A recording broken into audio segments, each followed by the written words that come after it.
All right. Well, hello everybody. I'm Jeremy. Did you turn your Um, screen cast? Your screen record? well, it's just recording. Oh, is it now? Yeah, I think it is. All right. I hope so. We'll see what happens. Yeah. I apologize. I have a bad back, so I'll either be holding my cane or standing, like going like this, or sitting down at some point. So I'll try to keep it interesting. So PHP7, that's the new thing, right? It's let's see, stable release was just over 10 weeks ago, I think. So it's still the new hotness in the PHP world. So I wanted to talk about the new features, hopefully get you interested in looking into if that's something that you want to do with whatever you are working on to use PHP7. There's a lot of cool stuff. So in case you've never met me before, my name is Jeremy, or Jeremy Amaya on Twitter and GitHub. I really love PHP. I think PHP is awesome. I'm from Mesa originally, and the past 4 years I've been living in Seattle area. I just moved back to Mesa right before Thanksgiving. So I'm happy to be back here where there's sun and burritos. Good times. Before I moved, I was working at Synapse Studios, where Gordon works and where Paul's worked before. Any other Synapse alumni here? Don't think so. When I was in Seattle, I was working for Amazon Web Services. That was a really fun job. I got to work on the open source AWS SDK for PHP and also the Guzzle PHP library. So that was a lot of fun to work on. And right now I'm working at McGraw-Hill Education. So I just took up a job there in September, and I get to work remotely, so that's why I came home. While I was also in Seattle, I helped run the Seattle PHP user group, and I started the Pacific Northwest PHP Conference. That's a lot of words for one acronym. But that was a lot of fun. We did that in September. We had 200 people attend that conference up there. Had a lot of cool people that we flew in from around the country to speak, and that was a lot of fun. And so that's pretty much everything you need to know about me. And let's move on. All right. So tonight, I kind of broke this up into 3 parts. One is a brief history of PHP in general and how we got to PHP7. And I have some trivia questions that I'll be giving away some of these items here. First come, first serve. I went down the snack aisle and picked some of the things that I like, so hopefully you guys like them too. And I got the purple skills because they're so much better than the red ones. And Milano's cookies, who can resist, right? Not gluten-free though. All right, so we'll get to that. Then we're going to talk about the new features in PHP 7, and then the things that have changed or what they broke. Basically, is the other way to put that. Can everyone hear me okay in the back? Okay, just want to double check. So, the most important feature of PHP 7, though, is that it is compatible with both Star Wars and Star Trek fans. Okay, here is why I believe that. So, in PHP 7, there's new features, or maybe we could call that an awakening of new powers, and it's PHP 7. Take that as Roman numerals, and boom, PHP 7, the Force Awakens. With a PH, of course. Now, PHP 7 is also based on a new version of the Zend engine, which they nicknamed PHP NG, or the next generation. So, of course, it is good for Star Trek fans there as well. So if you don't remember anything else, just remember, whether you're a Star Wars or Star Trek fan, PHP 7 is for you. All right, so a brief history of PHP. All good stories start with once upon a time, right? So, 1995. This fellow here, Rasmus Lerdorf, posted on a forum of, I don't even know what that forum is, but it has .cgi at the end, so that tells you one thing. Old forum. And he announced something that he had been creating called personal homepage tools. which were a collection of C libraries that he used to help him build his own website. PHP today looks nothing like what he originally made. Fortunate for us, because a whole collection of C libraries probably wasn't that easy to work with. But a lot has changed since then. So when it was first created, it was called the PHP standard for Personal Homepage Tools. First trivia question is, what does PHP stand for now? Pre-hypertext processing? Pre-hypertext processing. That's really close. PHP hypertext processor. That's also really close. Preprocessor. What? A preprocessor. The whole thing. You have to say the whole thing. PHP hypertext preprocessor. There we go. That's all right. Come pick your poison here. There's snacks. You get to choose for getting the question right. I'll pass. I'm not even. Are you sure? Yeah. Share with your bros. Cookies, gum, Skittles. Chex Mix. Get him. Dice roll. There we go. Since you were very close. Or wait, were you the one? Yeah, I think it was. Okay. Now, PHP also had a completely different name. Completely different name. Different acronym entirely. Does anyone know what it was? It was called this, I think, right around version 2 or prior to version 2. Most people don't know the answer to this question. It's called PHP FI for a while. FI. Yeah, exactly. Forms interpreter. So it was called FI by itself and then PHP FI. So you get it. Very nice. Oh, and the elephants for later. I'll move that over here. It's the big prize. All right, so PHP obviously has progressed since then. In 1998 is when we got our elephant logo. If you ever wondered where the elephant comes from, it's because it literally looks like PHP. That's how he derived that logo from there. Kind of cool.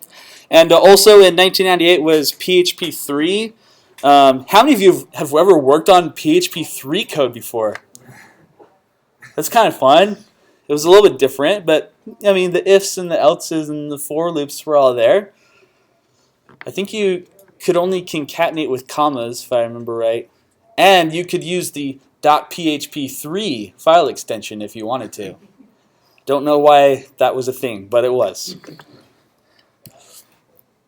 So, fast forward a little bit more. Year 2000, these two gentlemen got involved in the PHP project and created the Zend engine and later founded a company called Zend. Does anybody know the names of these two people? That is the next trivia question. Andy Gutmans and Zeb Saraski. You're right. Oh yeah. Good job. Purple Skittles.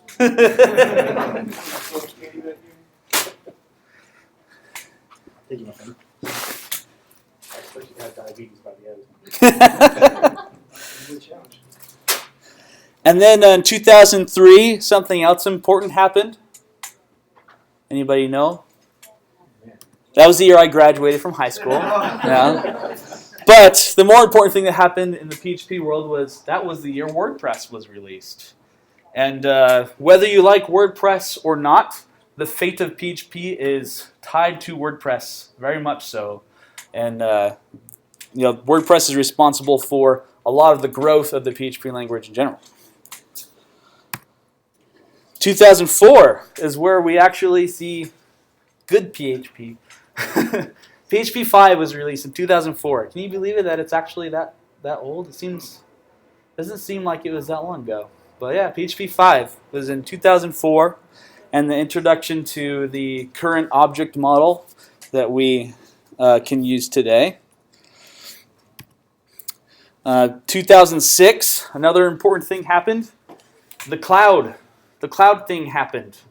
Everyone started talking about the cloud, and it, really the cloud computing kind of changed how all web development works over time. It created an entirely new job called DevOps. It's had a pretty big impact on how people do everything for web applications. The following year, 2007, oh yeah, also Amazon is actually, it was started in 1995 too, so it's actually the same age as PHP. 2007 was where we started seeing all these frameworks popping up. Prior to 2007, there were some that existed, things like Cake, things like CodeIgniter. But 2007 is like the year where all these frameworks just like poof into existence. This was really kind of when Rails was like so popular that people hated Ruby developers because they were annoying about how popular it was. But it had a really big impact on PHP too, because Rails influenced the frameworks that were created on PHP. And also that was the year PHP 5.2 was released, which is really what I think of as being the first real version of PHP, because that's where all the cool stuff started and where it actually performed well. Well, I was just going to ask you to expand on what was so. Oh yeah, so that's where kind of all the bugs were kinked out and the performance was like acceptable at that point. Prior to that, it was much slower. 2009, PHP 5.3 was released. And I think this year, for me, it was like kind of the turning point. Like prior to 2009, like in 2008, PHP growth was a little stagnant. People were leaving PHP to do Ruby or Python. But when PHP 5.3 came out, it kind of like breathed new life into PHP and people started using it again. And since then, it's just gone up and up and up. But when PHP 5.3 came out, people were also confused because the fabled PHP 6 never happened. They had been working on PHP 6 for a long time, but it never actually came to fruition there. Does anyone know what the main feature of PHP 6 was supposed to be? Unicode. Unicode. You win. You're going to have to share with people. You got So PHP 6 was all about Unicode support. And they got pretty far down the rabbit hole until they figured out, wow, this was a lot harder than we thought. Let's bail on this. And let's start over. So 5.3 actually contained like features like closures that were supposed to be in PHP 6. That they started backporting all the features that they were going to put in 6 so they could get rid of 6 because the Unicode thing was not working out so well. So PHP 5.3 and 5.4 really contain a lot of the features that 6 was supposed to have minus the Unicode. Also in this year was when GitHub became really popular, and that had a huge impact on PHP's growth. Because people could suddenly publish their open source packages in a very social environment. Like there were things like SourceForge and phpclasses.org that existed prior to this, but there wasn't really that big of a community behind it. GitHub just kind of got everyone together on the same website, said, hey, fork and clone each other's projects, send pull requests, work together. And that's turned out pretty good for most of us who use anything from Composer or from GitHub, because there's a lot of people contributing to those projects now. In 2011, we had the introduction of Composer, which, yay, that was awesome, because now we can not only share code on GitHub, but we can install it right into our project really, really easily and update it.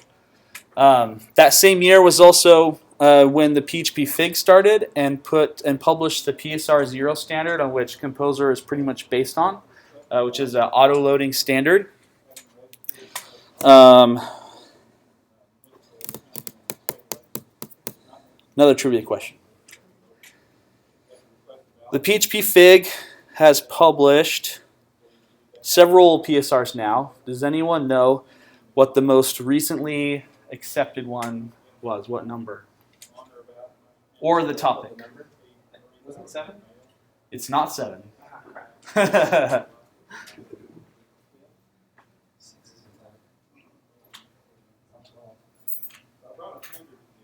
Any other guesses?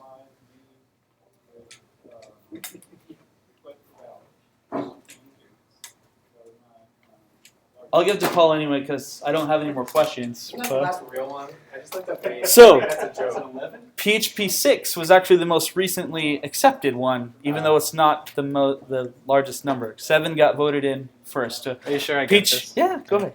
PHP7 is a standard around what HTTP messages should look like as an object representation. So it's got interfaces for requests and responses. PHP6 is a caching interface standard for items that you pull from the cache. Not to be annoying, but just for clarification, in case anyone, you kept saying PHP6, PHP7. You mean PSR? PSR, yes. Yes, thank you very much. That's Sorry. totally different. Yeah. PSR, PSR7, PSR6. That's what I meant. Thank you. 2013, Laravel came into the spotlight. Who's used Laravel before? So yeah, a few people in this room were kind of impacted by that. Yeah. Also, HHVM came into the spotlight as well, and PHP5.5 was published. This is the year that the PHP community decided to start making PHP faster because they had to compete with the HHVM. And PHP7 is the fruit of that labor, started around that time. So that was a good year for us. Then finally we get to last year, 2015, the 20th birthday of PHP, and at the end of the year, the release of PHP7. Very cool. Let's see, is this going to work? Oh, I don't know if I have audio. Boop.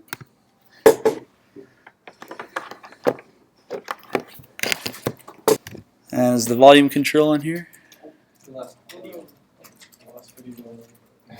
Is it gone? No, it's there. All right.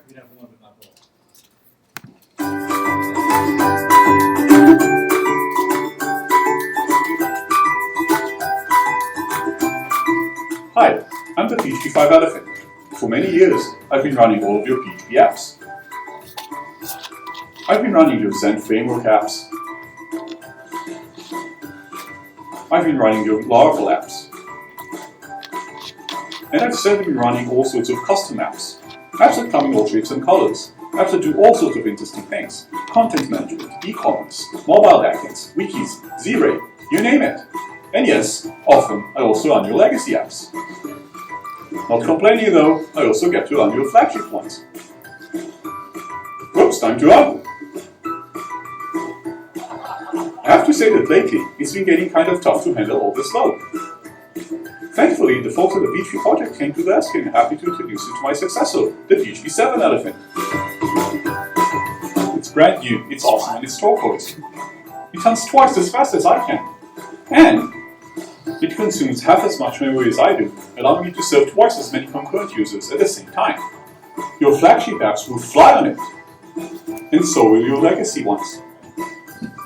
After years of development and months of testing, countless apps to ensure they all work fine, I'm happy to say that whatever web app you have now, or whatever web app you intend to develop going forward, PHP7 is up for the job.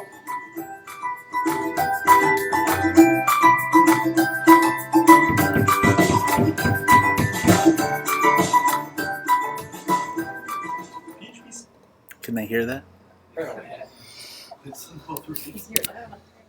Sorry!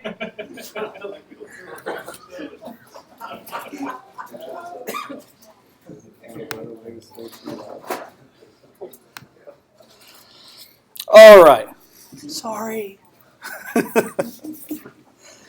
All right, enough of the history, enough of the trivia questions. Let's look at the cool stuff that PHP7 has to offer. Well, before we do that, we should also review what's been added in PHP 5 since 5.2. Because who's on PHP 6 right now? Yeah, that's what I thought. PHP, not 6, sorry. PHP 5.6, that's a better question. All right, so there's actually one hand, that's good. Two hands. PHP 5.5. More hands. PHP 5.4. Couple there. PHP 5.3. 5.2 or below. Well, that's good. Or are you just not admitting it? So we've gotten actually quite a lot of cool stuff along the way between 5.2 and 7. So these are all in PHP versions of PHP in the 5 group. Namespaces, late static binding, closures, go-to statements, which I've used maybe one time ever.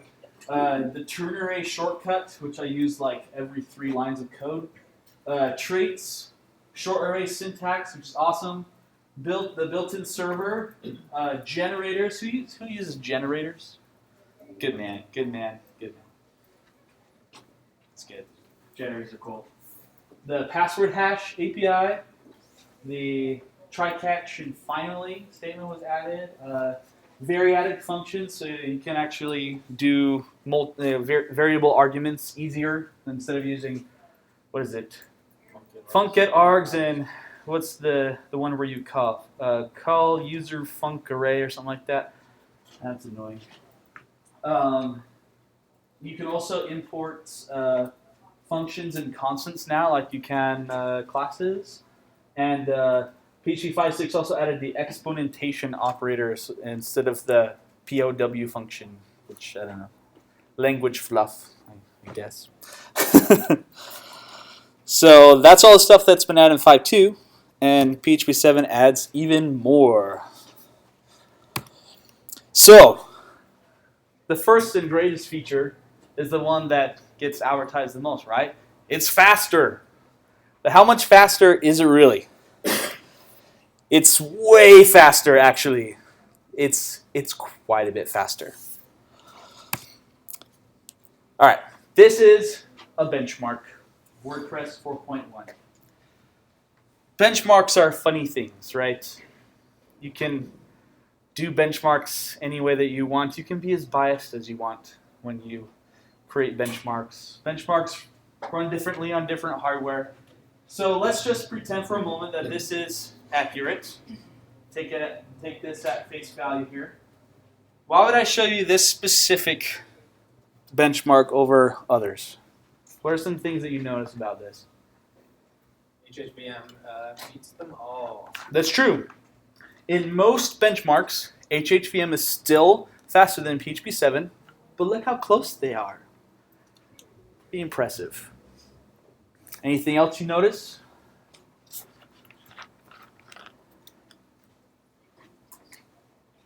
PHP 7 is still more than twice as fast as anything. Yeah, right?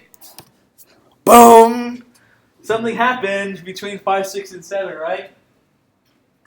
Now, when they released each of these different versions of PHP, what was one of the selling points? Oh, it's faster than the last version. It's faster than the last version.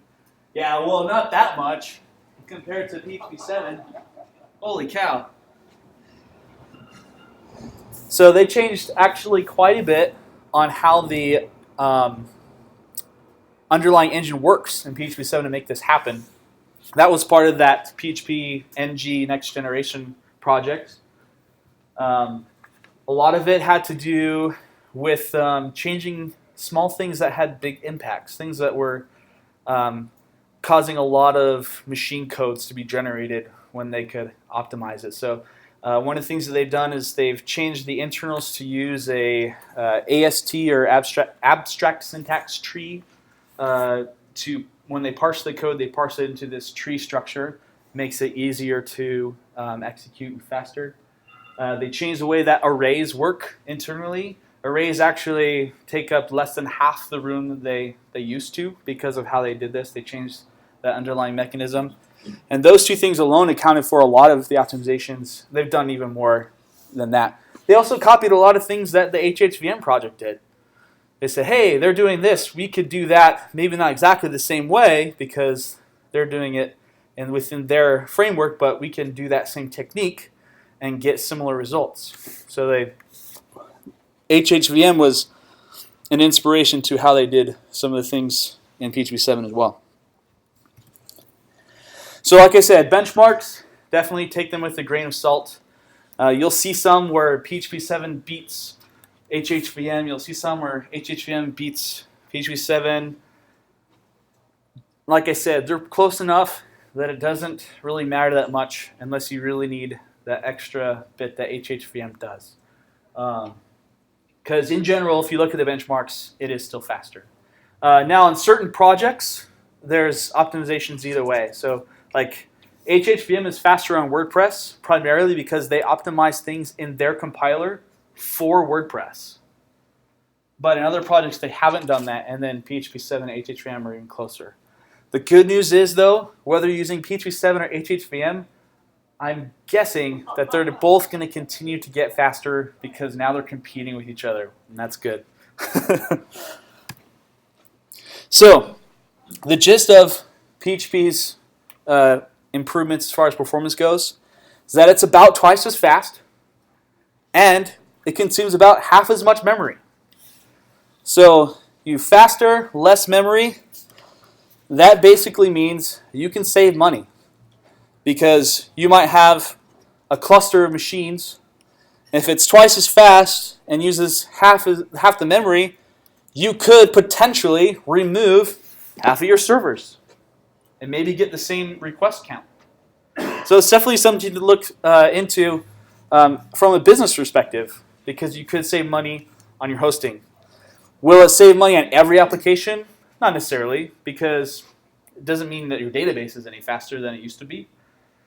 But if you have other things optimized and you're to the point where optimizations in your code make an impact, upgrading, just doing the upgrade from PHP 5.6 or below to 7 could actually save you money in the long run.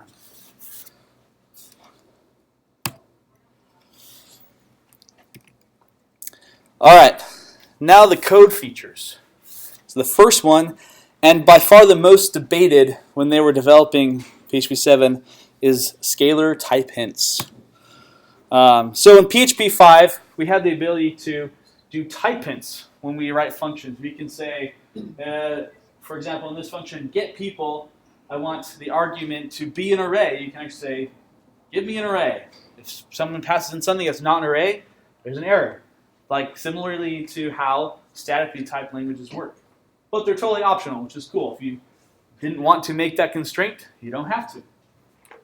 You could also, you could use array. You could type in on callable, which accepts either a closure or like a callback, like the name of a function, or an array with like the object and method name. Anything that can be passed to, was it call user func or whatever? Isn't that the function name?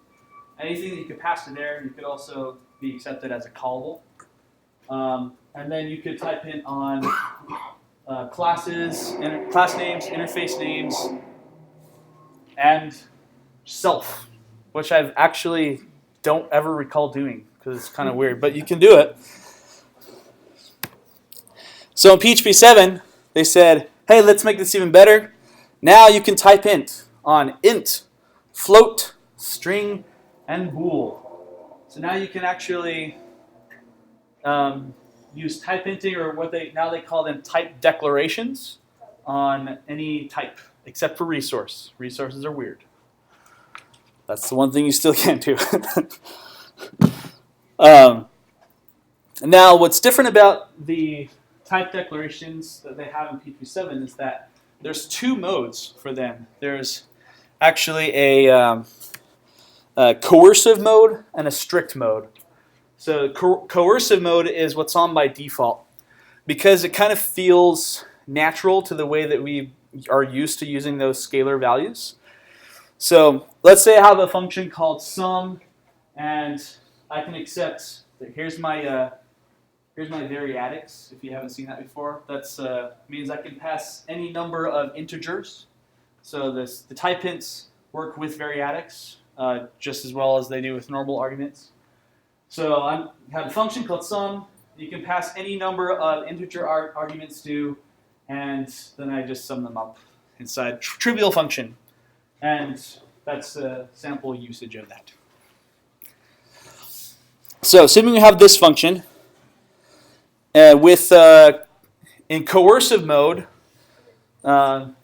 you could pass 4 and 2 and get 6. But if you pass floats, it will coerce them into integers because that's what you asked for. So within your function, you don't have to check the type of the variable. You know that whatever comes into the function will be an integer. So that's the nice thing about how you can set that. Now you'll notice at the top here, there's this thing called declare, which is a PHP construct that has had almost no usage ever before before type hints for PHP7. There was something that it did that I've never seen anyone actually use it. So this is how you control whether or not you're in coercive or strict mode. You do declare strict types equals 0. That's coercive mode. Or you can just leave that off if you want to do coercive mode. That's the default. Can I ask a quick question? Sure. When passing a float, does it truncate or round? So if you coerce, all the rules of coercion, by the way, are in the PHP manual under that section, but it basically is removing any of the Truncates? yeah, truncates it. Can you change in the middle of change it from strict Not within one document. So the way the declare statement works is you put it as the very first thing in your file. If you put it anywhere besides the first thing, you get an error. So you're saying at the very top of the file, everything in this file is coercive, or everything in this file is strict. And it doesn't apply to things in other files, just the file that you're in. So basically, the way that you are calling functions is affected, not the way that those functions are defined. All right, so for strict mode, we change it to a 1. And instead of coercing that value into an integer, you just get an error. That's what strict does. Integer or bust. Any more questions on the scalar typings? Like I said, there is information in the manual that tells the rules of coercion. Generally, they make sense with what you might expect if you were just casting one of those values to another. Basically what they do internally, I think. All right, so another thing that kind of goes along with this is the ability to declare return types, this is actually one of the things I was most excited about. So I can take that same sum function that I showed you earlier, and to declare a return type, at the end of the function declaration, before the opening brace, you put a colon, and then you can declare the type. And you can use those scalar types as well. Those are good in the return types as well. And it works for both regular functions and for closures. The syntax is the same. You just have a colon and then the type at the end. Any questions on how that works? Might be getting ahead of you here, but the coercion and the strict, does that affect the return type? No. So what happens if I say it's going to return int and then I return string? You get an error. So if you're going to return a mixed value, hey Nathan. If you're not sure what you want to return, you just don't declare a return type, basically, just like you do now. So it's totally backwards compatible. If you don't want it, then you don't use it. So the reason I like this feature is that I don't have to write stupid doc blocks like this just to get IntelliSense to work in my IDE. If I declare the types on my parameters and the return type, most of the IDEs have already updated for PHP7, and we'll respect those with or without the doc blocks being there. I think they probably prioritize those over doc blocks in case you wrote something conflicting. That's how I'd expect it to work. I have no idea if that's actually true. All right, the null coalescing operator. Big words for a small operator, but very cool. So, ternary statements. I've always loved ternary statements in PHP. Makes things easy. This is basically the two types of ternaries that you typically see. You have the top one where you're basically testing, hey, does this variable have a truthy value to it? If so, return the variable. Otherwise, return this other value instead. Then there's another one that's kind of similar but slightly different, is using isSet, where you're checking, hey, has this variable been defined, or is it something besides null? Then return that value or return default. So that's how it works in PHP 5.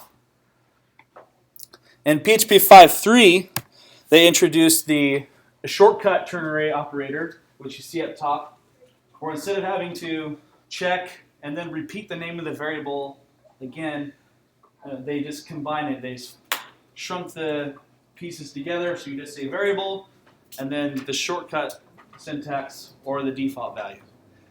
But you still have no shortcut for this case, where you're testing for a variable that may or may not exist.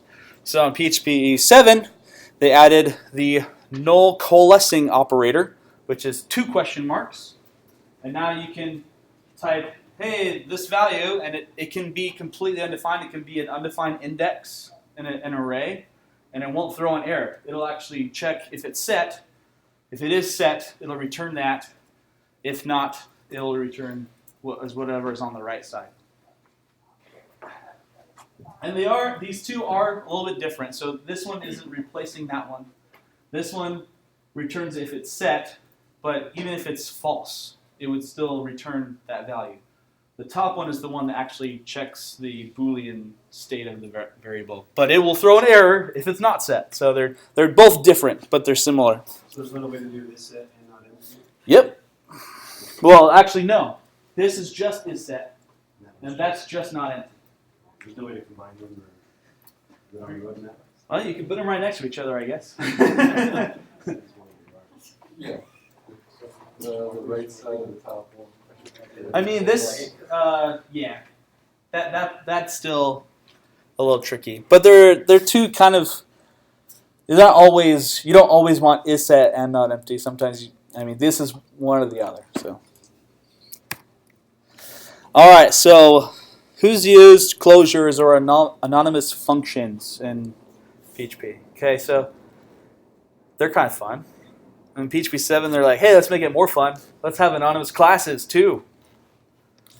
I still don't quite understand all the use cases for this, but maybe time will tell. Anyway, this is what the syntax looks like. So this is actually, this class right here is an attempt at making a anonymous class version of an implementation of the PSR3 logging standard. So the top line is me importing the logging classes. Yes, that import statement is different. I'll get to that in a minute. The syntax for an anonymous class is the variable equals new class. Instead of a class name, you just use the class keyword. And then everything else about it is exactly the same as a normal class. You can implement an interface. You can extend another class. You can have a constructor. You can have properties. You can have methods. Everything else about it is totally the same as how you define a class. It's just that instead of defining the class and then instantiating it, you're doing that at the same time, and you're not. It's only good for that one instance. And if you are passing things to the constructor, it works kind of like how you would expect to.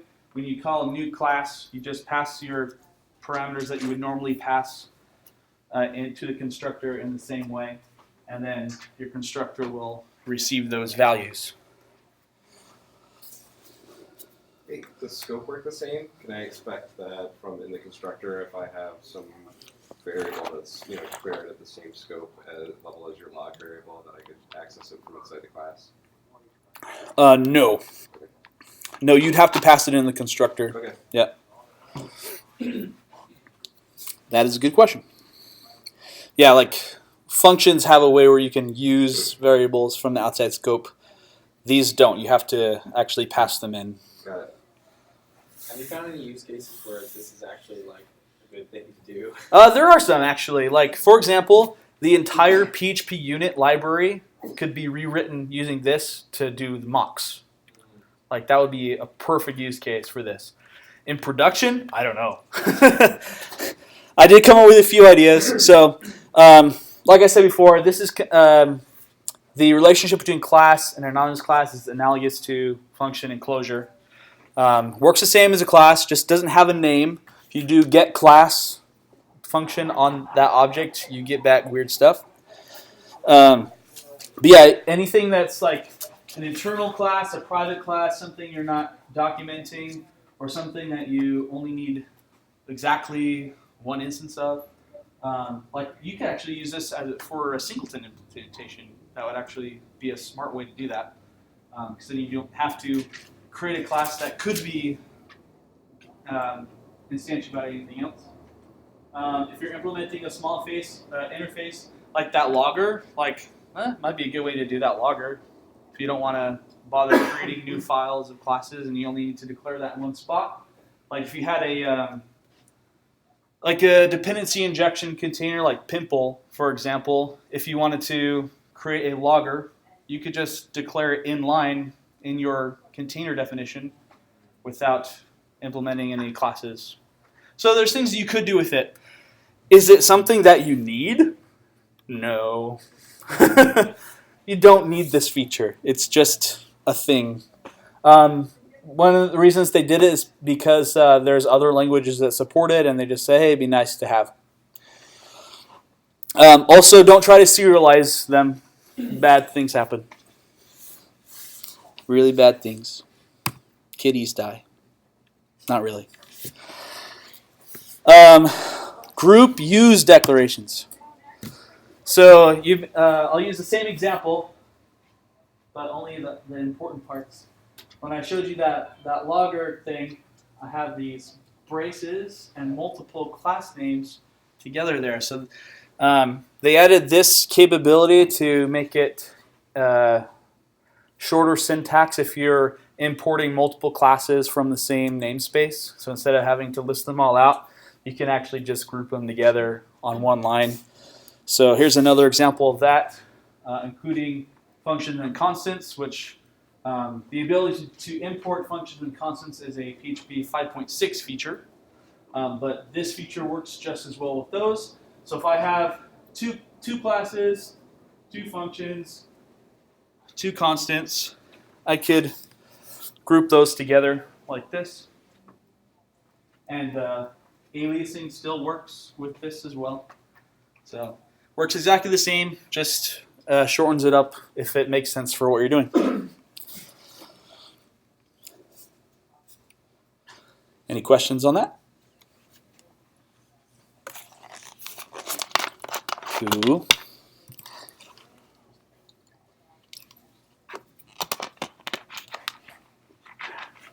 Next feature, the spaceship operator.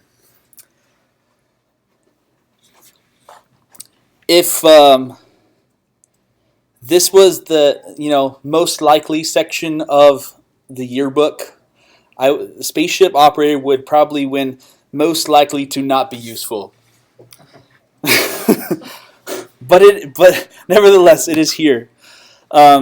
They call it also the combined comparison operator, and it's called the spaceship operator because it literally just looks like a UFO. That's the reason. It's kind of like the string compare function, but it works with numbers, scalar, any other scalars, and arrays, and returns -1, 0, or 1, depending on if it's less than, greater than, or equal to the value. So this is most commonly used in things like sorting.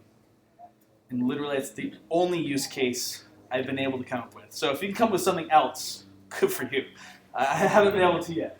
But the reason that this operator exists is because someone got really sick of writing this line of code in their useSort function, which does the same thing, but with many more parentheses. An example of how that would be used, something like this. If you're doing a custom sort function, you could just use the spaceship operator. It's a really, really simple implementation. But like I said, it's the only reason I can think of where that's useful. I can't think of anything else. All right, the C-Spring functions. These are really cool. My friend Sammy made these. So we have ways of generating random integers. Sorry, I'm going to sit down for a minute. We have ways of implementing random integers in PHP. There's the ran function.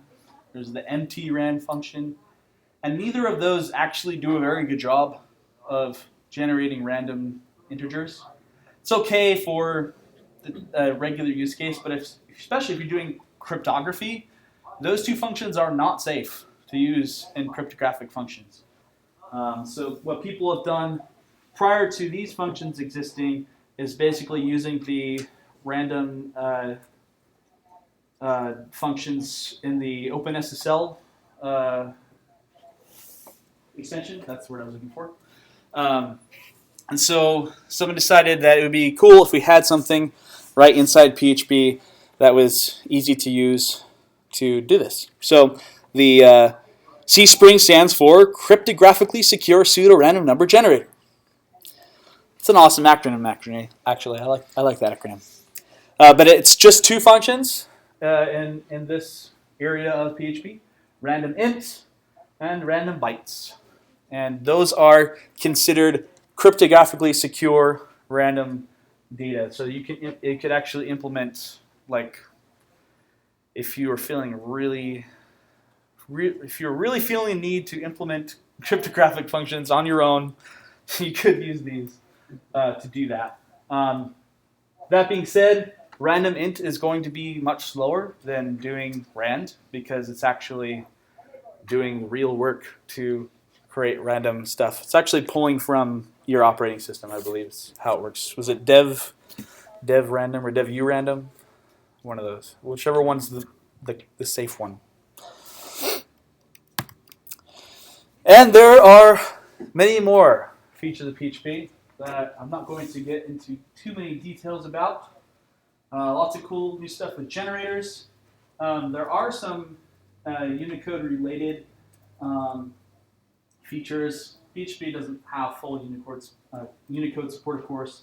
You can create Unicode strings now by doing \u braces and then a Unicode number, so you can easily insert the snowman character into places if you like. This one's actually pretty cool. Unserialize now has a second argument where you can pass in an array of acceptable class names, so that if you unserialize some random string of data, you can filter out things that it should not unserialize to.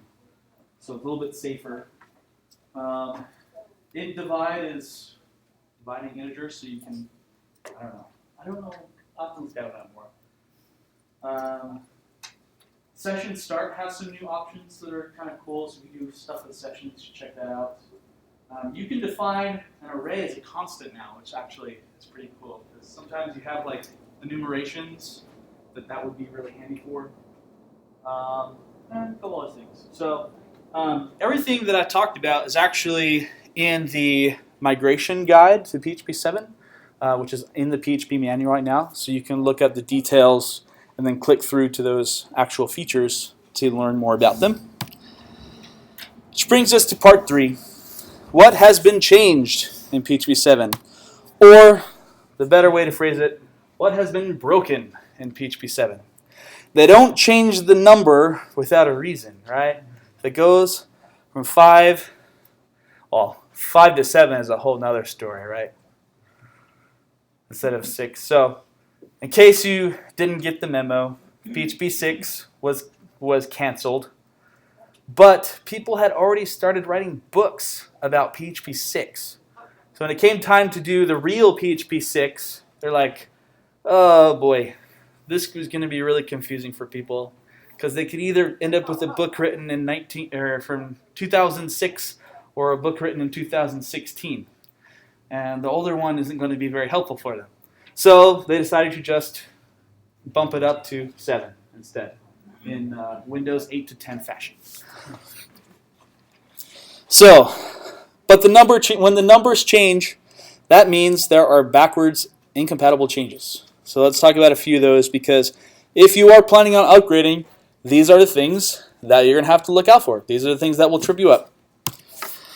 So, first thing is that PHP 7, it throws new things. In PHP 5, we had an exception hierarchy that this basically what it was. There's the exception object, then there was a whole bunch of other defined exceptions that in the SPL part of PHP. The two of those were runtime and logic, and basically all of them then branched off of those two.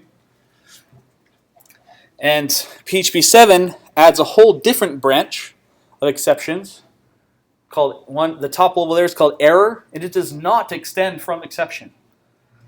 And basically they decided that the way that errors work in PHP and the way that exceptions work from PHP, those are totally different things. Why don't we bring those together more?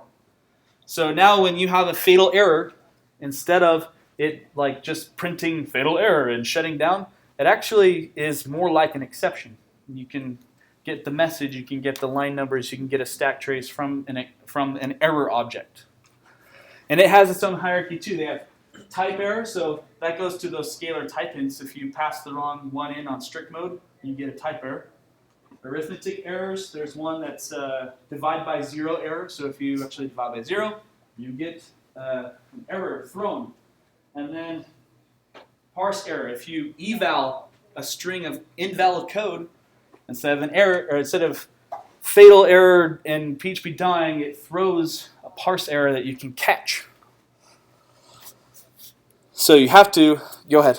I was just going to ask, does that mean we can try and catch those now? You can catch fatal errors. Yeah, kind of interesting. Now, the cases where you do that are probably not that many, because you still probably let them bubble up and get logged, or, there's not a whole lot you can do about those errors either, right? So they said, well, it's going to be annoying if you have to catch an exception and then also catch an error. So why don't we create a new top level that is over both of them? So they have an interface called throwable, and both error and exception implement that interface. So if you want to catch anything that could ever be thrown, you should catch throwable instead of exception. So how will that affect the way that you write your code, or will it cause you to make changes? Possibly, if you're doing things like eval, or if you add type hints and they're wrong. Basically, to catch anything, you catch throwable. And what you should really look out for is functions that you've written that type hint for the exception class. For example, if you have something that's a callback that receives an exception and does something with it, you have to be careful, because now instead of receiving an exception, you might get an error or a throwable, and then you'll cause a new fatal error by not taking the error class that was thrown instead of the exception. So, for example, the main use case I see there would probably be the set error or set exception handler function, where you can set a callback to handle any uncaught exception. You should change those to allow you to handle throwables as instead of just exception. So it could cause problems. They're going to be few though. That's the nice thing, is that most of the things that they've changed aren't typically going to cause problems. Doesn't mean they won't for you though. You're going to have to just find that out for yourself. Like I said earlier, parsing errors, like when using eval or something as evil as that, will throw parse errors. Dividing by 0 throws division by 0 error. And I think there's maybe a couple more that they have defined right now. All right, so earlier I talked about how changing the guts of PHP to use an abstract syntax tree allowed them to make the language faster. But what it's also done is actually allowed them to make some of the syntax more consistent. And I'm not talking about, haystack, needle, knee stack, hadle. That's needle, yeah, that's still the same. What I'm talking about is the way that, arrays and functions and variables and $signs and braces and parentheses all interact with each other. You're going to see a few differences there. Again, there are going to be less common use cases, but they're good to know because it could cause problems. So like I said, PHP uses AST under the hood. It's more consistent, but you could run into problems. What is different is that pretty much everything operates left to right now. There were cases in some language constructs where things were right to left, such as ternary statements. If you wanted to do like a ternary and then another ternary, you'd have to use braces appropriately to make it work left to right. Now it just works left to right like you think it should. If you run into any weird things, where just add braces or parentheses to make it clear to what's going on. Because you can add extra braces and parentheses now, and it doesn't do anything. It won't cause any problems. So these are straight out of the PHP manual. A few different things here. So most of these are when you're using some kind of weird dynamic call. So like you notice here, double $, foo, and then array. So in PHP5, this is what it looks like in PHP5. The braces are here and here, and how they implement it. So you're gonna it used to operate right to left. So it would evaluate this, and then evaluate the double $sign in that. Now it's going to resolve the foo variable before it tries the array access. So a little bit different. However, if you have double $signs in your code, I would say that you're doing it wrong anyway. And if you do have double $signs, you should have probably used these braces anyway, so that it was actually clear to you, and when you're scanning the code, you don't miss them. Because I've done that before, and it's bad news. They're double $signs and you can't find them. Here's one that I think is probably the one that will bite you more than any others. So if you have an object and you're accessing one of its members dynamically, and that happens to be an array, in PHP5 it's going to resolve that array value as the dynamic variable, and then call that. Again, it's doing right to left. PHP7, left to right. It's going to resolve that name first, and then try to call array access on it, and you'll probably end up with, index doesn't exist in that case. So there's, we won't go through all these, but just be aware that there are some differences. These are the main ones right here. And I think that second one is most likely the one that people will trip up. So again, when in doubt, add braces. If you want this behavior, then you should literally go in and put those braces yourself so that you keep that behavior. Another cool thing about the uniform variable syntax is that you can just chain stuff off. So you could chain function call, function call, function call, function call, function call. If the things keep returning functions, you can just keep calling the functions. Kind of like JavaScript, how the jQuery code blocks are always they start with parentheses and they call parentheses right on it. You can do that in PHP now. If you feel fancy. Another thing PHP7 did is removed some of the garbage that's been around for a while. I'll say this right now. If you have an application that was written in the PHP 4 era, it probably still worked in PHP 5. It is not going to work in PHP 7. Definitely not. So first of all, the old MySQL extension is gone. If you're using the old MySQL extension, you're going to have to change that to either MySQLi or PDO. The old MS SQL extension is gone. Again, use PDO instead.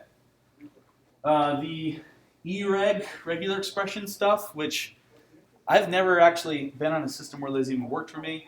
Those are gone. You should be using the PCRE, POSIX ones. You probably are already anyway. But you don't have the option to use the other ones anymore. It's gone. PHP 4 style constructors, those don't work anymore as constructors. So you can still define this, and that function will exist and it won't cause any errors, but it's not going to get called when you instantiate the class. It'll actually throw a deprecation warning. So if you happen to have code that does that, you should be able to find it pretty easily when you upgrade. So that stuff worked in 5.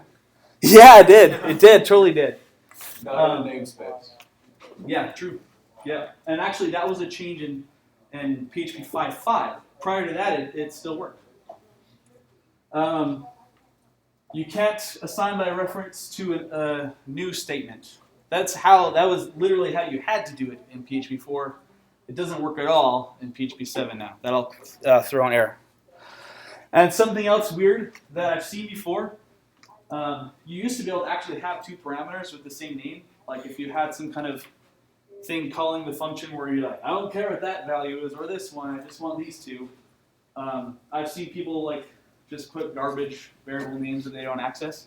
Anyway, you can't have two parameters with the same name anymore. That'll throw an error. But you shouldn't have been doing that anyway. So that's the thing. Most of the stuff that they got rid of, things that have already been marked deprecated, or that you should never have been doing in the past 10 years. So you should be good. This one actually might bite a few people. If you make a static call to a non-static method, that'll fail. That won't work anymore.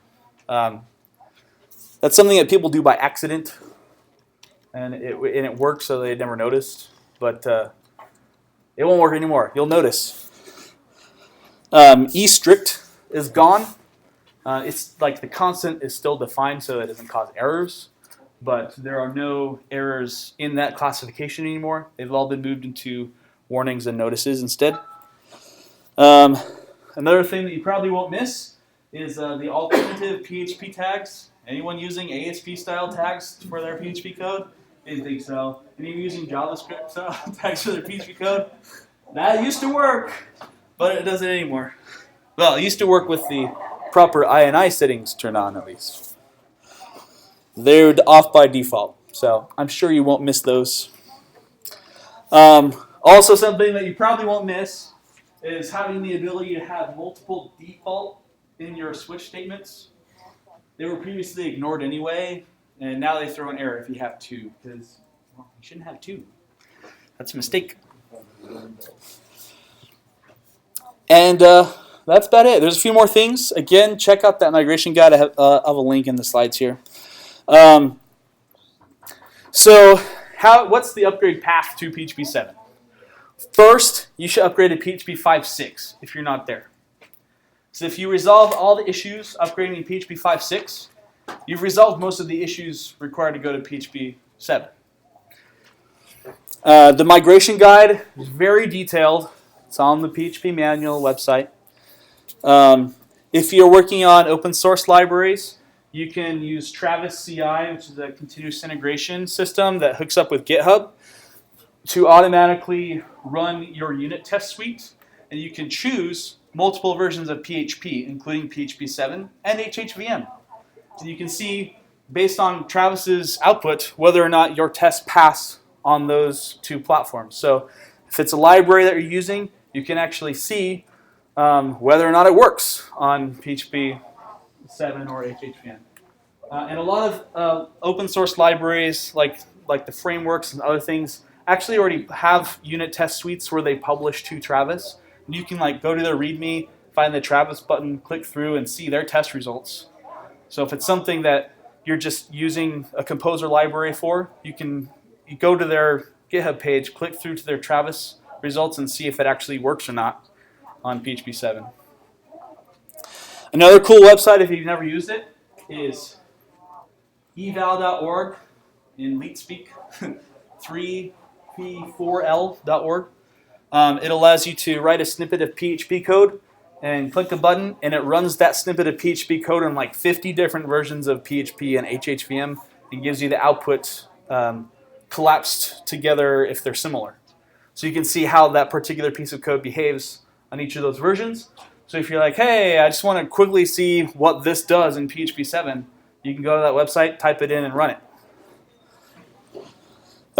Another thing, use the cloud. You can spin up a version of your application on PHP7 servers, see if it works or not. It's a good way to test it before you try to put it in production. So those are my pieces of advice for upgrading.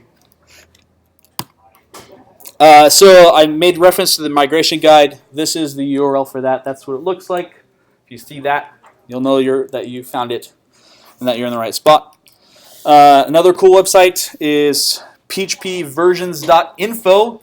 And if you go to /php7, it'll actually give you a list of hosts that currently support PHP7. So in case you're like, not sure if your current host supports it or you're looking for a different one that might, this has a really good list of those. Sure. Got it? Okay. And then one other website is this. And this actually, I forgot to mention this in things that might have broken. If you're using certain PHP extensions, they might not work in PHP7. I know, it's hard. It's going to be a rough transition. Not all of them work. But this is gophp7.org is an initiative by a few people out there that work on PHP to catalog and try to coordinate efforts to upgrade some of the extensions of PHP past into PHP7. Because writing an extension for PHP7 is actually quite different than for PHP5 because of how they've changed the internals of the Zend engine. So if you want to know if there's any like special extensions that you're using, like maybe PHP tidy or something like that, you'd want to go on this website and see what its status is before you try to upgrade, or you'll have to look for a replacement. And that is all I have.